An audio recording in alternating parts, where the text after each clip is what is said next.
नमस्कार, बहुत स्वागत है आपका।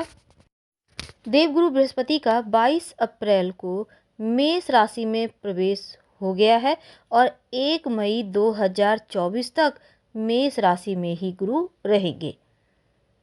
30 अक्टूबर तक राहु और गुरु एक साथ बैठकर गुरु चांडाल योग बनाएंगे, लेकिन देवगुरु बृहस्पति 1 मई 2024 तक मेष में रहेंगे और जब तक बृहस्पति देव मेष में हैं, शनिदेव की सीधी दृष्टि उन पर रहेगी, तीसरी दृष्टि। तो शनिदेव की दृष्टि जब गुरु और राहु पर पड़ेगा, तब आपके लाइफ पर इसका क्या प्रभाव पड़ेगा, आज हम यही विस्तार से बताएंगे। देखिए, देवगुरु बृहस्पति को 9 ग्रहों में सबसे ज़्यादा शुभ और पवित्र माना जाता है। गुरु हमारी शिक्षा, धन, विवाह, संतान, दाम्पत्य जीवन के कारक है और देवगुरु ज्ञान, धर्म, दर्शन के भी कारक है। उत्तम फलों को देने वाले, परिवार, समाज, हर क्षेत्र में यह सम्मान दिलाने वाले ग्रह हैं। तो देवगुरु महिलाओं के विवाह के कारक भी हैं। अब पद प्रतिष्ठा की प्राप्ति भी देवगुरु की कृपा से ही होती है और देवगुरु की कृपा से मल्टीनेशनल कंपनी में या फिर किसी भी बड़े कंपनी में बड़े पद तक पहुंच जाते हैं। अब देखिए, देवगुरु 22 अप्रैल को मेष राशि में आ रहे हैं। यह उनके मित्र मंगल की मूल त्रिकोण राशि है और देवगुरु 30 अक्टूबर तक राहु के साथ युति करेंगे, चांडाल योग का निर्माण करेंगे। 9 सितंबर 2023 से 31 दिसंबर 2023 तक देवगुरु बृहस्पति वक्री रहेंगे। तो बृहस्पति के मेष राशि में जाने से आपकी राशि पर इसका क्या प्रभाव पड़ेगा, क्योंकि जब चांडाल दोष बनेगा और दूसरी तरफ बहुत मामलों में ये दोष निगेटिव है और बहुत मामलों में अच्छा भी है। राहु बृहस्पति मिलकर जो चांडाल दोष बनाएंगे, शनि कुंभ में बैठे हैं, गुरु राहु को देख रहे हैं, तो बृहस्पति देव जो हैं वो शनि राहु के पाप, दोनों जो पाप ग्रह हैं उनके पाप प्रभाव में आ चुके हैं। तो ये बहुत अच्छा नहीं माना जा रहा, लेकिन फिर भी अच्छा फल, अब गुरु हैं तो कुछ ना कुछ बेहतर फल देंगे ही। और यहाँ पर चूंकि शनि का प्रभाव है, तो ये निगेटिव प्रभाव ज़्यादा जब तक कि राहु बैठे हैं 30 अक्टूबर तक रहेगा। इसके बाद कम निगेटिव प्रभाव होगा जब गुरु पर सीधी दृष्टि शनिदेव की होगी। तो यहाँ पर देखिए, हर ग्रह का एक अधिकार क्षेत्र होता है और उसी के अनुसार वो फल भी देता है, जीवन पर इसका प्रभाव पड़ता है। तो किन चीज़ों पर ज़्यादा असर रहेगा? बृहस्पति खासकर महिलाओं के विवाह के कारक है और यहाँ पर गुरु विवाह के योग बनाते हैं, संतान के योग भी बनाते हैं, स्वास्थ्य की स्थिति में भी सुधार लाते हैं और यहाँ तक कि देखिए, खासकर जो जैसे कि शिक्षा के मामलों में बदलाव करेंगे, पढ़ाई लिखाई में बड़ा बदलाव होगा इस समय और खासकर एजुकेशन के मामलों में बृहस्पति राहु और शनि का संबंध होने से ज़्यादातर परेशानी ही देगा। अक्टूबर तक हल्की परेशानी है, ज़्यादा परेशानी, लेकिन उसके बाद से परेशानियां कम हो जाएंगी। खासकर पेट की, लीवर की समस्या, सरदर्द की समस्या, ये चीज़ें इस योग के कारण ज़्यादा होगी।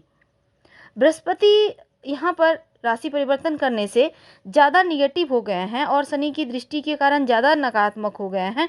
तो ऐसे में इनसे बचने के लिए क्या करें, क्योंकि बदनामी और अपयश योग भी बना रहे हैं और ये प्रभाव खासकर आपके हो सकता है स्वभाव पर भी थोड़ा सा पड़े। धर्म कार्य से आपको भटकाएंगे ये जो योग है। ये इस समय जैसे कि राहु और केतु वायरस भी पैदा करते हैं, खासकर केतु, तो इस समय थोड़ा सा आपको, जैसे कि कोरोना वगैरह का वक्त है, तो थोड़ा संभल के भी रहना होगा। और बृहस्पति राहु के प्रभाव में है, इसलिए बीमारियां भी बढ़ेंगी। ऐसे में थोड़ा सा आर्थिक मामलों में भी ध्यान रखना है, ज़्यादा हाथ खोलकर खर्च नहीं करना होगा। मिथुन राशि वालों, देवगुरु बृहस्पति आपकी कुंडली में सप्तम और दसम भाव के स्वामी हैं, जो अब आपके लाभ भाव में गोचर करेंगे। तो इस भाव से देवगुरु बृहस्पति आपके पंचम भाव को देखेंगे और सप्तम भाव पर दृष्टि डालेंगे। तो इस गोचर को लाभ देने वाला या लाभ दिलाने वाला कहा गया है। वैसे तो देखिए, राहु के साथ हैं गुरु, लेकिन चिंताएं आपकी जो अभी तक मानसिक टेंशन थी ढैया समाप्त होने के बाद भी, वो अब समाप्त हो जाएगी, यानी चिंताएं समाप्त होती जाएगी। आपका जो तनाव चल रहा था लाइफ में वो अब धीरे धीरे दूर होगा और संतान पक्ष की उन्नति होगी, संतान प्राप्ति के योग बनेंगे। संतान है तो उनका डेवलपमेंट होगा, और अगर आप अविवाहित हैं तो विवाह तय होने के भी योग बने हुए हैं। तो देवगुरु बृहस्पति आपको कार्यों में सफलता दिलाएंगे, लाभ देंगे। अगर आप व्यापारी हैं तो आपको कुछ विशेष यहाँ पर फायदे होते नजर आएंगे, आपका लाभ होगा। सप्तम भाव के स्वामी हैं बृहस्पति, करियर के भी स्वामी हैं, जो लाभ भाव में होकर आप अगर दैनिक रोजगार के भाव को देख रहे हैं तो क्या होगा ना, व्यवसाय में अनुकूलता आएगी। कहने का तात्पर्य आपका व्यवसाय दिन दूनी रात चौगुनी तरक्की करेगा, आपका कॉन्फिडेंस लेवल बढ़ जाएगा।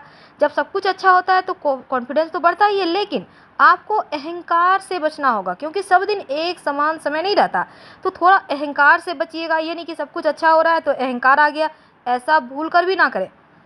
और आप अपने कार्यों को बेहतर तरीके से करते हुए एकदम से पॉजिटिव रिजल्ट को प्राप्त करेंगे। गुरु का गोचर धन के मामलों में ही नहीं बल्कि पद प्रतिष्ठा को भी दिलाने वाला रहेगा, क्योंकि आपके दसम भाव के स्वामी देवगुरु बृहस्पति लाभ भाव में है। तो क्या होगा, समाज में आपकी पद प्रतिष्ठा रुतबा सब बढ़ता नजर आएगा। लेकिन क्या है ना कि राहु के साथ युति करके चांडाल योग बनाए हैं, तो क्या होगा, कभी कभी कुछ निर्णय गलत भी हो सकते हैं, कुछ शत्रु विरोधी आप पर उंगली उठा भी सकते हैं।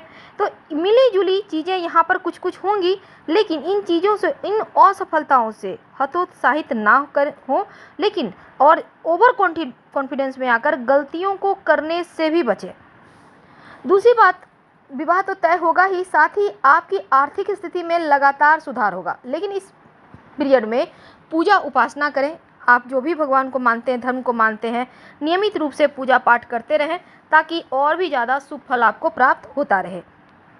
तो इस समय कोई भी किसी भी तरह का गलती आपको नहीं करना है, और यदि आप अविवाहित हैं तो विवाह तय होगा। लेकिन देखिए, अगर कुंडली में आपकी जो पर्सनल कुंडली है, अगर दशाएं अनुकूल चल रही है तो बृहस्पति का मेष राशि में आने से विवाह होगा। वैवाहिक जीवन में अगर कोई परेशानी है तो वो समाप्त हो जाएगा। अगर समस्याएं आपकी कोई भी चल रही थी, क्योंकि अभी भी ढैया से आप निकले हैं, हो सकता है रिश्तों में टेंशन हो, वो भी समाप्त होगा। और संतान संबंधी मामलों में ये गोचर आपके लिए बहुत अच्छा है, क्योंकि संतान प्राप्ति के योग भी बने हुए हैं। इस पीरियड में व्यापार व्यवसाय में चारों दिशाओं से तरक्की होगी, नौकरी प्राप्ति की संभावना बढ़ी हुई है। अगर आप जॉब के लिए प्रयासरत हैं तो प्रयास तेज कर दें, मेहनत करें, वक्त बढ़िया है। भूमि भवन वाहन जैसे चीज़ों के लिए भी ये ग्रह आपके लिए अनुकूल है, यानी कि प्राप्ति होने के योग हैं। अब 30 अक्टूबर को जैसे ही राहु देवगुरु के साथ से हट जाएंगे, तब आपको इसके और भी ज़्यादा बेहतर परिणाम मिलने शुरू हो जाएंगे। तो 30 अक्टूबर तक थोड़े कम परिणाम मिलेंगे, इसके बाद चीज़ें आपके पक्ष में आ रही हैं। अगर आप इस पीरियड में तांबे का कड़ा या तांबे का छल्ला पहन सकें, या नहीं तो पर्स में पॉकेट में कहीं भी छोटा सा एक तांबे का सिक्का भी रख लें, तो आपके लिए उत्तम रहेगा। कहने का तात्पर्य, तांबा पास में रखें और अहंकार से बचें। आपके लिए वक्त बढ़िया है, इसका फ़ायदा आपको उठाना ही चाहिए। फिलहाल आपसे विदा लेते हैं। जानकारी अच्छी लगे तो लाइक कर सब्सक्राइब करें, अपनों से शेयर करें, कमेंट करें। हर हर महादेव। धन्यवाद।